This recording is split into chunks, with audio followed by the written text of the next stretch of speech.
sirens began to ring out in the Japanese city of Nagasaki. However, a short while later, the sirens rang out again, indicating that there was no danger, and people began to climb out of their shelters to carry on about their daily business. Japanese spotters had only sighted 2 US AAF B-29 bombers, not enough for an air raid on a major city, and presumed they were merely on a reconnaissance mission. At 1101 hours, a single bomb was dropped into the city's industrial area. The bomb detonated with the equivalent force of 22,000 sticks of TNT, which resulted in a blast so bright that it was seen by observers over 100 miles away. The fireball generated temperatures in excess of 3,900 degrees centigrade, and generated winds of up to 600 miles per hour that added to the destruction. Exact figures are unclear, but at least 129,000 people were either killed on the day, or would die in the weeks and even years that followed. 6 days after this attack, Japan surrendered to the Allies, bringing to a close the most destructive conflict ever recorded, that ended with the first 2, and so far only, nuclear attacks in history. It was the Second World War.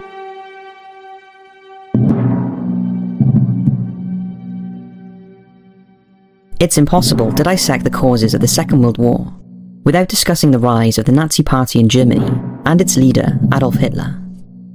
Hitler was himself of Austrian birth, but he fought in the German army during the First World War. When the war ended with Germany's humiliation, Hitler felt especially bitter about it, and like many in Europe, he feared communism spreading beyond the borders of post-revolutionary Russia. In 1919, a year after the end of the war, he joined a new and little-known political group called the German Workers' Party, and used his great ability as a speaker to stir up crowds and gain support. A year later, the party was renamed the National Socialist German Workers' Party, more commonly known by its English abbreviation, Nazi. In 1921, Hitler rose to become leader of the party, and again using his magnetic personality, he continued to garner more and more support, until 1923, the Nazis were confident enough to attempt a coup in Munich and seize power. Known as the Beer Hall Putsch, the effort failed and Hitler was arrested before being put on trial, but this only furthered the Nazi cause. Hitler used the trial to gain even more supporters, and despite him spending a year in prison, in which he wrote his autobiography Mein Kampf, the Nazis continued to establish themselves in German politics. Mein Kampf not only outlined his own story, but it also set about establishing his vision for the future of the German people, and how he believed subversive groups were holding them back from achieving their destiny through measures such as the Treaty of Versailles, which outlined Germany's surrender terms. He specifically identified Jews and communists as being the leaders of this great international conspiracy to keep the German people down after the war, highlighting the harsh conditions imposed on the country by the victorious Allies, such as the dissolution of Germany's empire and armed forces, the loss of territory to newly created countries in the east and France in the west, and having to pay crippling war reparations. The book effectively became the Nazi Bible. By 1933, the Nazi Party had secured enough political support that Hitler legally became Chancellor of Germany. He quickly began passing legislation that would transform Germany into Nazi Germany, and the swastika would symbolize this reinvigorated country. The prosecution of Jews, gypsies, and political opponents soon became government policy, as Hitler began preparing Nazi Germany to attain what he saw as its destiny, cantered around the concept of the Aryan race, with himself as the undisputed leader, the Führer.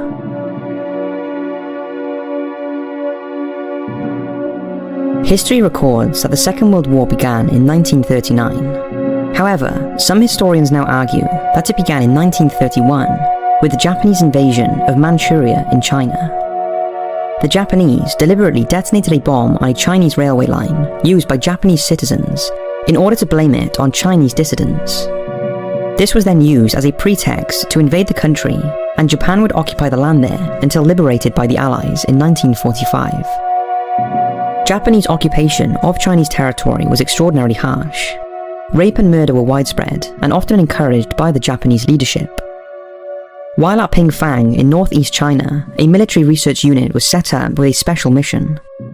Designated Unit 731, thousands of Chinese civilians were used in nightmarish medical experiments to develop biological and chemical weapons, as well as carry out experimental surgeries, often without anesthesia, for fear of corrupting the data.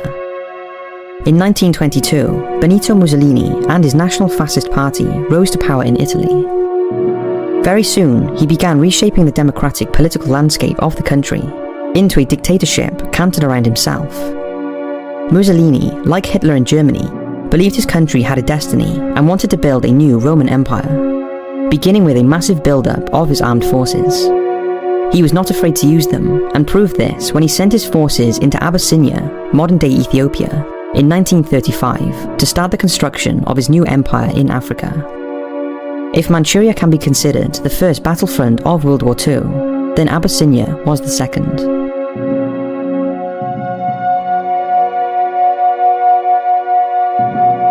As the 1930s grew on, Hitler's Nazi Party became firmly embedded not just in German politics, but into German society on a whole. The German people had much to thank the Nazi Party for, since they had pulled the country out of the despair of defeat and reinvigorated it, promising that Germany would soon be attaining its destiny of becoming a great power again. Hitler's appeal and influence was not lost on foreign observers, many of whom admired him and even began to sympathize with the Treaty of Germany after the war. Proof of this was given when Hitler became Time magazine's Man of the Year. This played perfectly into Hitler's hands as he began making notions of regaining lost territory in the east and west of the country. The first test of how the Allied powers of Britain and France would respond to his new Germany came in 1935, when Hitler introduced military conscription, which saw the German armed forces swell many times beyond the number permitted by the Treaty of Versailles. But the Allies did nothing. Encouraged by this, he then ordered his troops into the Rhineland in 1936. The Rhineland had been demilitarized in 1925 in order to create a safety zone for France, who, along with Belgium, had occupied it for a time due to Germany's inability to pay war reparations. Hitler had given secret orders to his men that should they encounter French military resistance, they were to retreat because Germany was still in no condition to fight a war. Despite protests by France at the Legion of Nations, the precursor to modern-day UN, again they did nothing. In 1937, British Prime Minister Stanley Baldwin stood down, and was succeeded by Neville Chamberlain. Meanwhile, Germany continued to rearm, and now set their sights on reclaiming the German Sudetenland, which had been absorbed into Czechoslovakia after the war. At the same time, Hitler looked to his own birth country of Austria to become a part of his new Germany, although this was again forbidden by the Versailles Treaty. Austria and Germany had long had an almost symbiotic relationship, and both countries' people viewed the other as cousins. Austria even had its own Nazi party, and in January 1938, they attempted their own putsch, much like Hitler had tried in 1923. The putsch failed, and many leading Austrian Nazis were imprisoned. Hitler's propaganda machine went to work creating a false impression that Austrians were rising up in support of their imprisoned Nazis.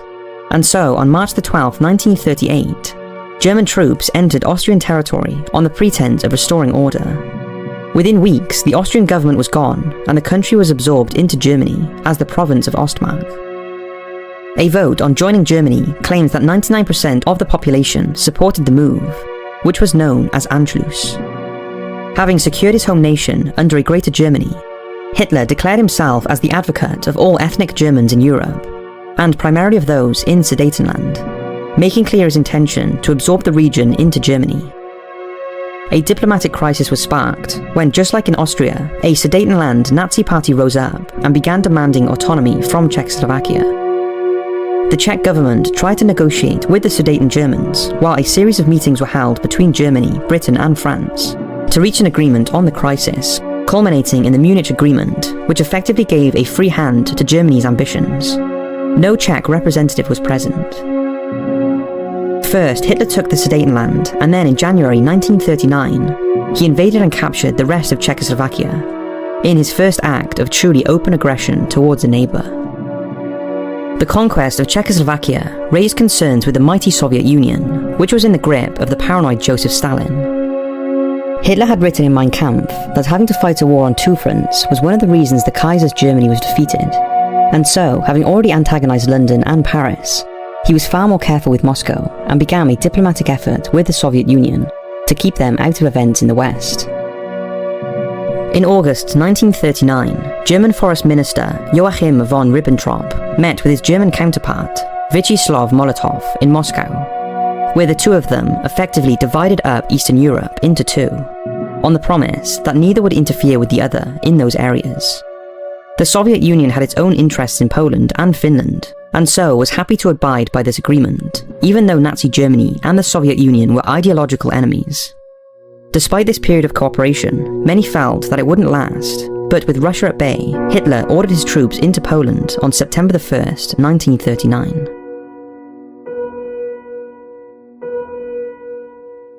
The invasion of Poland was the final straw for Britain and France. There was no justification for the invasion other than to simply capture territory from a foreign land, and so Britain and France delivered an ultimatum to Hitler: withdraw his troops, or there would be war. The demand was refused, and on September 3rd, Neville Chamberlain told the British people they were at war with Germany. Unless we heard from them by 11 o'clock that they were prepared at once to withdraw their troops from Poland, a state of war would exist between us. I have to tell you now that no such undertaking has been received, and that consequently this country is at war with Germany.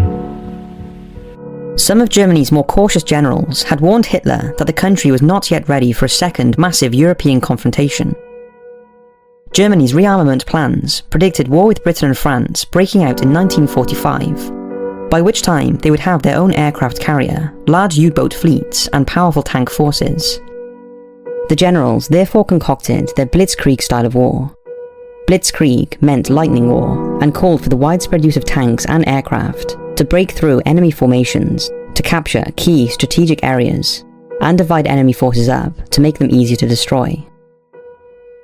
Above all, it was intended to achieve a quick victory, rather than a drawn-out war of attrition, which Germany could not afford.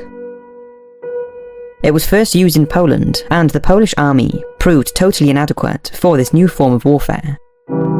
In less than a month, the Polish army was annihilated, and the German army, the Wehrmacht, began consolidating their positions in western Poland, as the Soviet Union invaded the east of the country on September 17th, as von Ribbentrop had agreed to, and was something that was all but ignored by Britain and France, who concentrated on Germany. Poland ceased to exist as a free country on October 6, 1939, and Nazi Germany now shared a land border with the communist Soviet Union.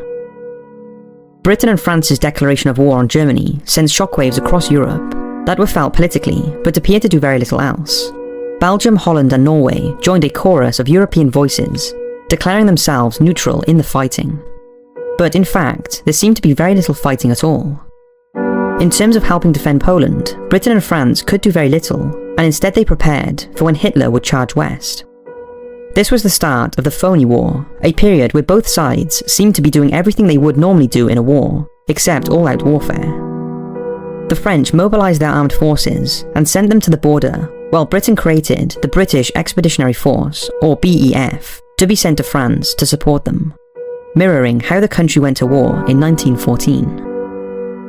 At sea, German U-boats and surface raiders did sink unprotected merchant ships, while in the air, British aircraft made attacks on German shipping, or conducted leaflet drops over the Ruhr region. During one such leaflet dropping mission, on September 9th, a formation of RAF Whitley bombers strayed into Belgian airspace and were attacked by Belgian fighters. This forced one of them to land, and they lost 2 aircraft to British defensive fire. However, in the South Atlantic, a drama was about to unfold that would become a naval legend. The German pocket battleship, Graf Spee, was attacking British merchant ships, capturing their crews and then sinking them. The crews were then put on the Graf Spee support ship, the Altmark, for returning to Germany. 3 British cruisers met the German ship in the battle, and managed to inflict enough damage to force the German battleship to put into neutral Montevideo, modern-day Uruguay, for repairs. While there, the British began flooding local media sources that a huge British armada was assembling to destroy the pocket battleship when it left port. The German captain learned of this, and believing the situation was hopeless, he scuttled his mighty warship. In reality, there was no armada, but the deception meant potentially thousands of sailors' lives were saved.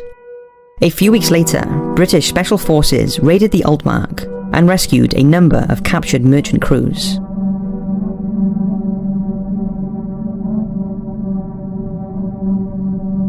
everyone knew the phony war couldn't last forever, and it would only be a matter of time before Hitler struck west at France.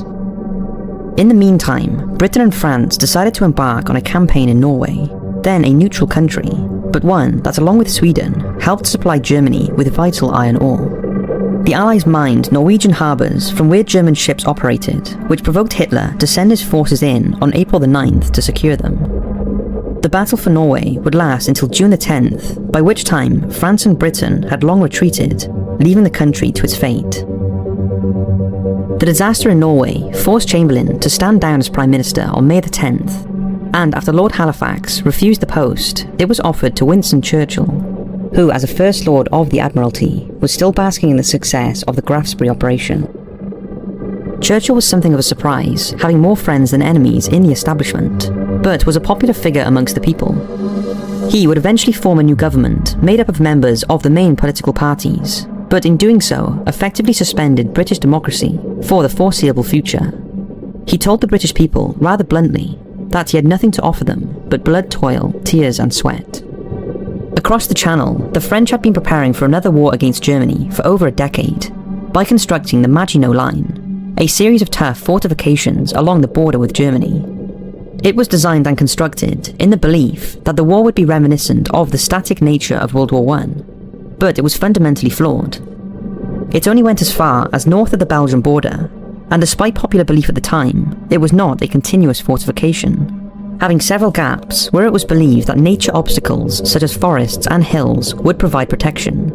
It consumed huge amounts of men and resources, leading some to worry the French were putting all their eggs into one basket, as far as defence was concerned.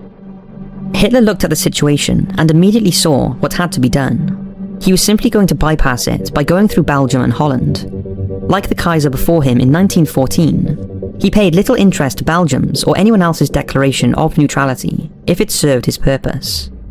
On May the 10th, 1940, Germany struck west, quickly overrunning Belgium, Luxembourg and the Netherlands, and turning inwards to the heart of France.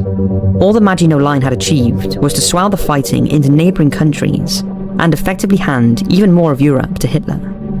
The Germans flooded France, making good use of their tanks and air forces despite being outnumbered on paper. Indeed, Germany's tank forces were in many ways technologically inferior to the Allies in 1940, but the Germans had far superior tactics. In the air, the British and French found themselves heavily outclassed by the vaunted German Messerschmitt Bf 109 fighter, and sustained heavy losses. But it would be another German plane that would gain notoriety during the Battle for France. The Ju-87 Stuka was a famed dive bomber that could attack tanks and bridges with extraordinary accuracy and potency, striking terror into ground units. Later, the aircraft would be fitted with a siren in its wings that would create a terrifying howl when it entered a dive, making it as much as a psychological weapon as a bomber.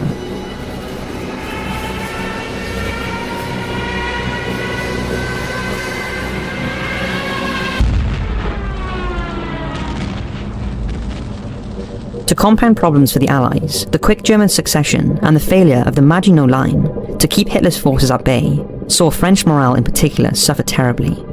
Despite spirited resistance by the French army and the British Expeditionary Force, a sense of defeatism quickly overwhelmed them.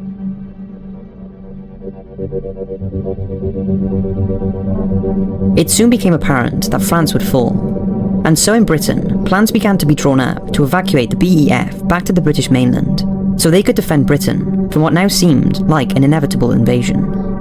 Dubbed Operation Dynamo, a huge armada of fishing boats, pleasure crafts, and even rowboats were assembled on the southeast coast of England to make the trip across the Channel to Dunkirk, where the remnants of the BEF and elements of the surviving French and Belgian armies were assembling. In this small pocket of French coastline, the British and French troops at Dunkirk were surrounded by German troops and waited for either rescue, capture, or death.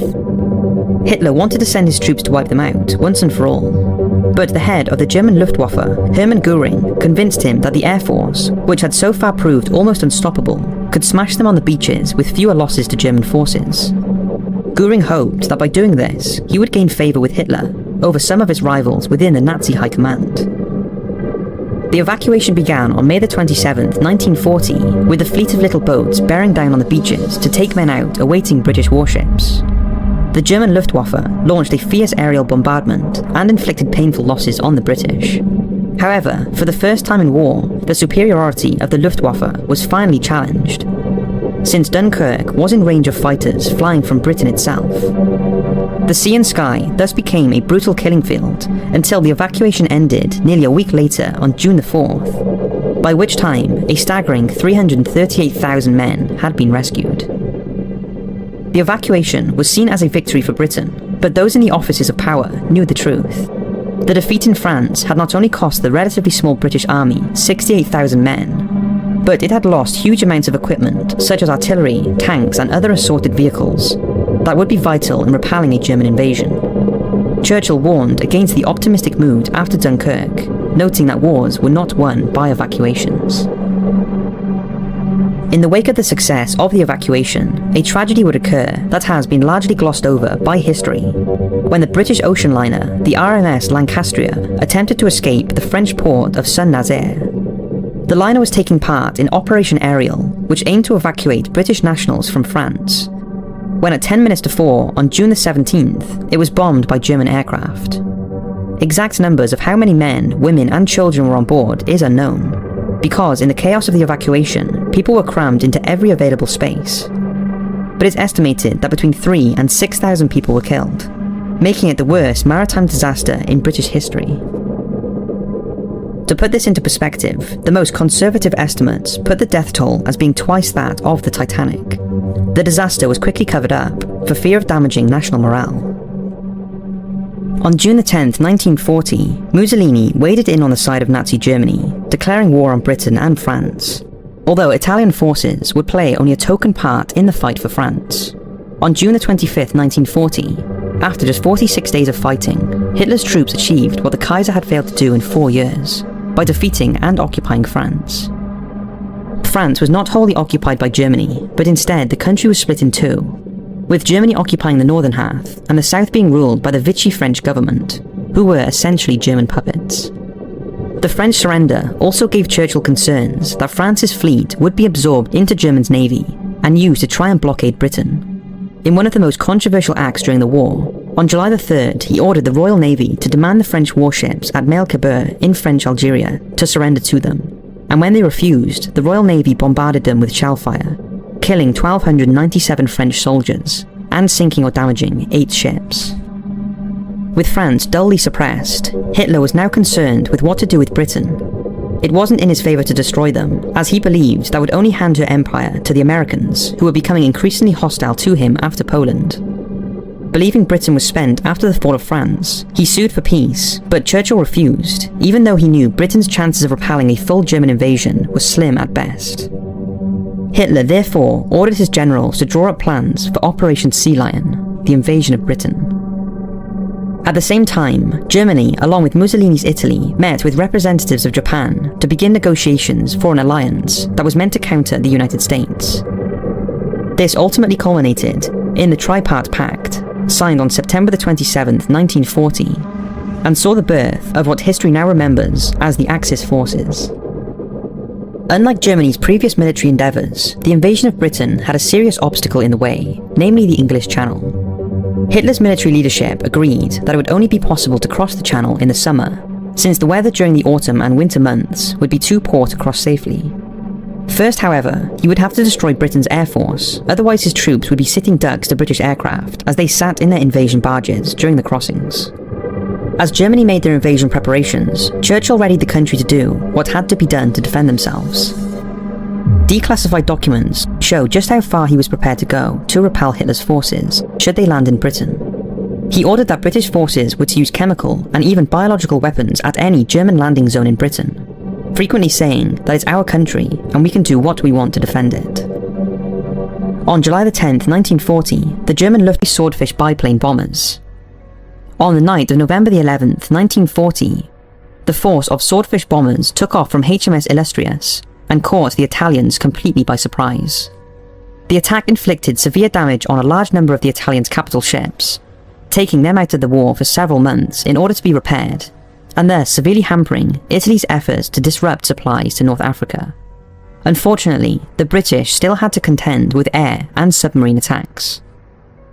The task of expelling Italian forces from Egypt seemed immense in the late 1940s, and yet the newly arrived British forces managed to achieve just that. The British retook Sidi Barrani, and by January 3, 1941, were already pushing forward into Libya. In 2 months, a British force comprising of just 2 whole divisions had advanced 500 miles, destroyed 10 Italian divisions, and taken 130,000 prisoners, as well as capturing over 1,000 tanks and artillery pieces. Operating from Italy, the German Luftwaffe began supporting the Italian operations from the air. But things on the ground continued to go badly for the Italians, with British forces capturing the strategic port of Tobruk on January the 22nd. Confident of Italian defeat, Churchill began his plans for helping to defend Greece and the Balkans from a joint German and Italian invasion. However, Germany decided to send 2 of its own divisions to help shore up Italian forces in North Africa, which would form the nucleus of its Africa Corps under the command of Erwin Rommel. Rommel was a gifted leader and tactician who understood tank warfare better than most generals in 1941. The plans of North Africa were ideal for tank combat, and Rommel's influence was almost immediately felt. He attacked El Agheila on March the 24th, and then pushed east across Libya back towards Egypt. However, he failed to retake Tobruk, and instead laid siege to British garrison there, which held out for a staggering 240 days, providing a severe thorn in the side of the Axis forces and tying up resources. On April the 14th, British and Commonwealth forces had been pushed back to the border and had even captured General O'Connor and his replacement, General Neame. But Rommel's forces were struggling with logistic problems, which Hitler feared the British could take advantage of. Fuel was such a concern for the Germans that they began efforts to steal it from the British, which resulted in British troops referring to their fuel cans as jerry cans. By May, Rommel was forced to halt his advance at Hellfire Pass in Egypt while he resupplied his forces. Under General Wavell, the British did indeed counterattack in June, hoping to cut off Rommel's supplies and force him to surrender. But Rommel outmaneuvered him, and the attack failed. As the year went on, the British became obsessed with killing Rommel, who had earned the nickname Desert Fox, and even sent a commando raid to assassinate him, which ultimately failed. For the next few months, the battle lines fluctuated, but Rommel's logistical problems continued to hold him back, and worsened when Hitler began to focus more on other fronts.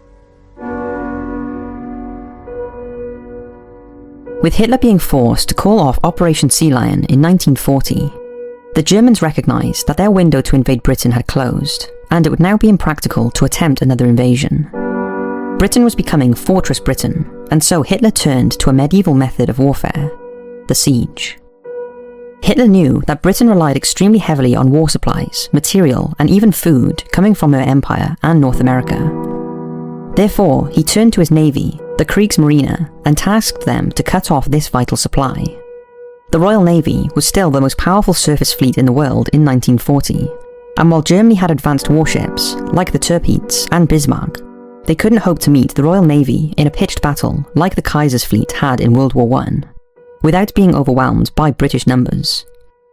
Therefore, the German Navy used their U-boats to besiege Britain. The Kaiser's U-boats had proved how vulnerable Britain was to such a weapon, but it seems Britain had learned very little from this during the interwar years. Tactics to combat the U-boats had changed very little, and new technologies such as ASDIC, an early form of sonar, had yet to take prevalence in the fleet, meaning the main method to detect a U-boat was to spot it on the surface recharging its batteries, or when using its periscope. Aircraft was seen as ideal platforms for this, but RAF's Coastal Command had aircraft inadequate for the job at the start of the war, lacking range and weaponry, but also having to rely solely on the aircrew's eyes for detection. Meanwhile, the Royal Navy began organising merchant ships into convoys in order to provide them protection, and also began taking on trawlers from Britain's fishing fleets and arming them to hunt U-boats. Nevertheless, the U-boats began to inflict painful losses on Britain, while efforts to destroy them at sea met with mixed success, as did RAF Bomber Command's efforts to bomb the U-boats' yards in France and Norway. Churchill would later admit that the U-boats were the only thing that truly scared him during the war. However, the U-boats needed help in locating the convoys, and so the Luftwaffe used long-range Condor patrol aircraft to organise the U-boat attacks. Realising this, Britain began looking at ways of destroying these aircraft. there weren't enough aircraft carriers in the Royal Navy during the early years to protect every convoy, and so they came up with a novel solution: catapult merchantmen, or CAM ships. These were merchant ships equipped with a catapult waffe began their offensive to destroy the RAF. It was the start of the Battle of Britain, and German confidence was still high after their swift defeat of Poland and Western Europe. However, unlike much of the fighting in Europe, the Luftwaffe now had to be content with a well-organised and highly integrated air defence network centred around the RAF's Fighting Command, led by Sir Hugh Dowding. They were equipped with two of the best fighter aircraft in the world at the time, namely the Hawker Hurricane and the more advanced Supermarine Spitfire. Fighter Command's ranks also swelled with an influx of British Commonwealth, French, Dutch, Polish, and even American pilots volunteering to fight with them, many of whom already had combat experience during the battles for their own countries. Over the coming weeks, the RAF would rise to face the overwhelming German aircraft, but they were suffering for it, as the Luftwaffe blasted their airfields in an effort to destroy their support infrastructure. On August 13, 1940, so many German aircraft attacked Britain that Churchill was warned that the invasion was finally underway. But despite a great deal of damage being done, the RAF was still holding out against the Germans, who were joined by the contingents of Italian aircraft. By September, Fighter Command was at its weakest point in terms of men and machines, but then British fighter production ramped up to the point where it outstripped losses and newly trained pilots began to join the fight. However, the damage to the airfields was proving more problematic. Hitler, on the other hand, was unaware that the RAF was once again growing in strength and was told by Göring that it was barely able to put any aircraft into the air.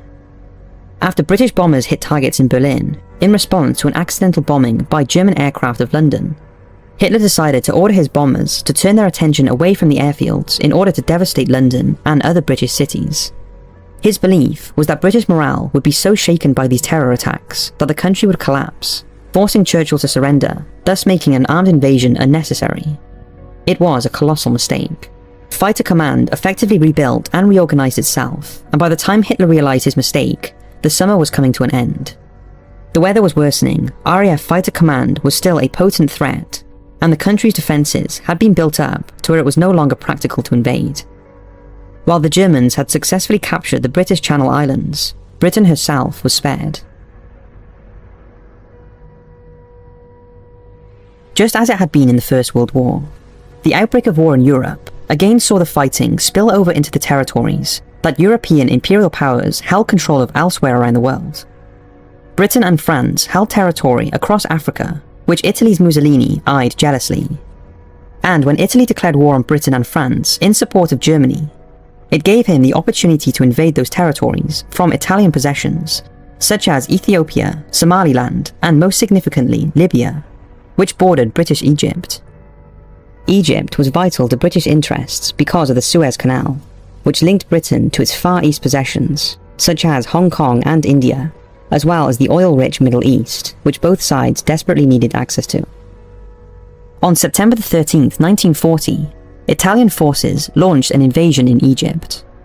With Britain herself still preparing for an invasion, it was left to the small contingent of British and Commonwealth troops stationed there to defend the large border against the numerically superior Italians. At first, the Italians made good progress, eventually capturing the important airfield at Sidi Barrani. However, when Hitler forced to cancel the invasion of Britain, fresh troops and equipment began to be mobilised for North Africa under the command of Lieutenant General Sir Richard O'Connor. Firstly, however, they would have to make the perilous sea voyage down the North Atlantic and into the Mediterranean, where the Italian fleet was still the dominant air force after France's surrender. Heavily outnumbered, the British concocted a daring plan to attack the Italian fleet while it was still moored in Port Taranto, using obsolete ferry to launch a single Hawker Hurricane or Ferry Fulmer fighter to attack the Condors when they were sighted. It was a one-way mission, there being no way to recover the aircraft, which had to ditch alongside the convoy, with the pilot hoping to be picked up by a passing ship, which made it one of the most dangerous jobs of the war.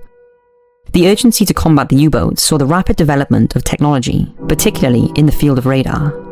The U-boats had to ride on the surface to charge their batteries that powered them, and this was often carried out under the safety of night. However, radar had been used to combat night bomber raids, and was now being trialled against U-boats. On December 22, 1941, a U-boat was sunk by a Royal Navy plane on the surface under the cover of darkness. From that point on, U-boats could be attacked anytime, anywhere. The situation was made worse for the U-boats by the addition of new, longer-ranged aircraft equipment with radar, which left fewer and fewer places for them to hide.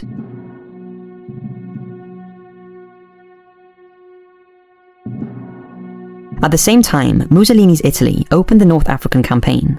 His troops also opened up another front, this time against Greece.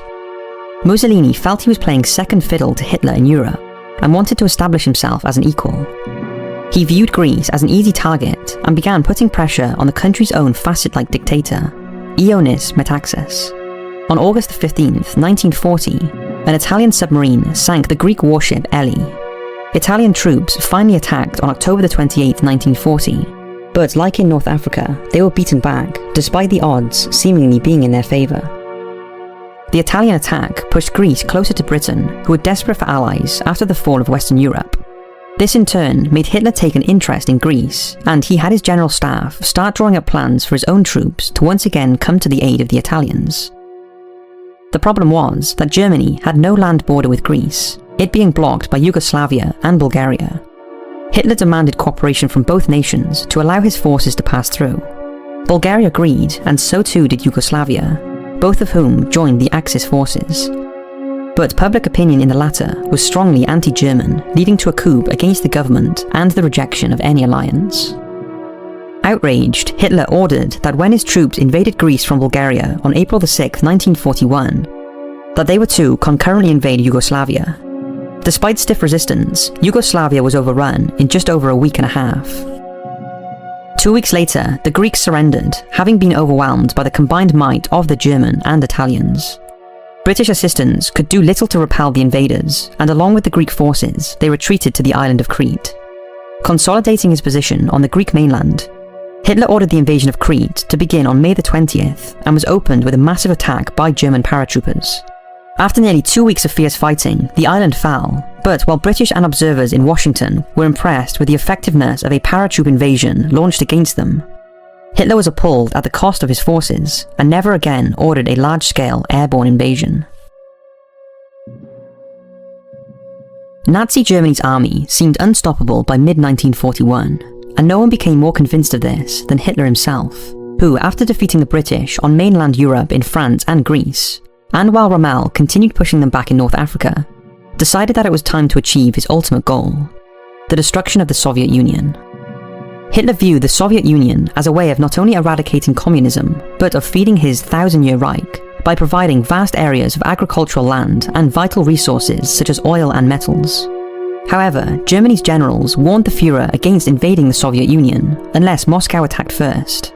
Britain herself remained unconquered, and worse still, was now sending fleets of her bombers into Europe to attack German industry. Also, the job of defending British and British Commonwealth forces in Africa required the resources Hitler wanted to commit to fighting the Soviet Union. They believed it was better to send those forces to destroy British resistance in Africa, and then seize British possessions in the Middle East, which would afford them oil, which would starve Britain of her supplies, and eventually help force London to surrender. But Hitler was impatient. He argued that the German people would not be as supportive for a war on Russia after a few more years of fighting. Also, he believed the Soviet army was incompetent after its poor showing against Finland in the Winter War of 1939. If he waited, then the Soviet leadership might learn from their mistakes and become a more credible threat. Hitler would say, "We only have to kick in the front door, and the whole rotten Russian edifice will come tumbling down." He defied his generals and gave the order to attack the Soviet Union. Dubbed Operation Barbarossa, Germany committed a huge force of troops that included Romanian, Finnish and Hungarian units, who were by now signed-up members of the Axis forces.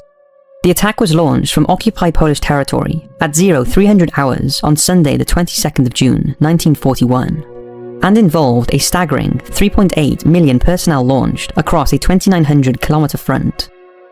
The German forces were arranged in three key army groups, north, centre and south. The Soviet army had warnings that the Germans were amassing for an invasion, but Stalin refused to believe it. In the days after the invasion, Stalin retreated into his own mind, he being unable to comprehend just what was happening, which left his government that was terrified to act against him, following his brutal purges, unsure what to do. The Soviet army sustained incredible losses in the early years of the war, while the Soviet Air Force was largely smashed on the ground. The aircraft that did get airborne were often obsolete types or their pilots poorly trained, making them easy targets for skilled and experienced German fighter pilots. The Soviets also had to contend with anti-communist forces conducting sabotage and intelligence-gathering operations from the Germans.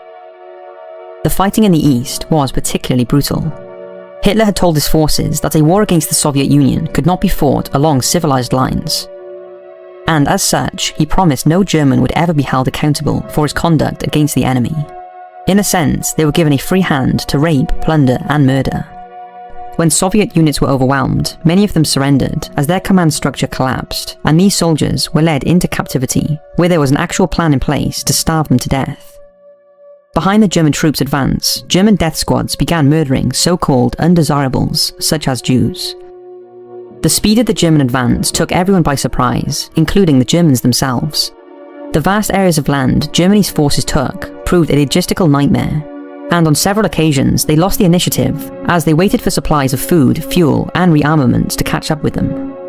The Germans advanced across eastern Poland, Belarus, Estonia, Latvia, Lithuania, Ukraine, and into Russia itself, proving almost unstoppable. But everyone knew that the biggest obstacle the Germans would have to face was rapidly approaching: the Russian winter. By December 1941, the snow was setting in, but German troops were on the verge of taking Moscow itself. However, they failed to take the embattled city, and their advance ground to a halt. The Soviet Union's leadership, meanwhile, had relocated their major weapons production facilities further east, out of the range of German bombers, which allowed them to build tanks and aircraft unmolested. They were also getting supplies from Britain, thanks to the efforts of the men on the perilous Arctic convoys. The German army leadership knew the truth, even if Hitler remained convinced of Germany's superiority. They had lost their window of opportunity to destroy the Soviet Union quickly. Now the Soviets were engaged, committed, and far more prepared for the coming war of attrition than Germany was. In Mein Kampf, Hitler had outlined that Germany could not fight a prolonged war on two fronts.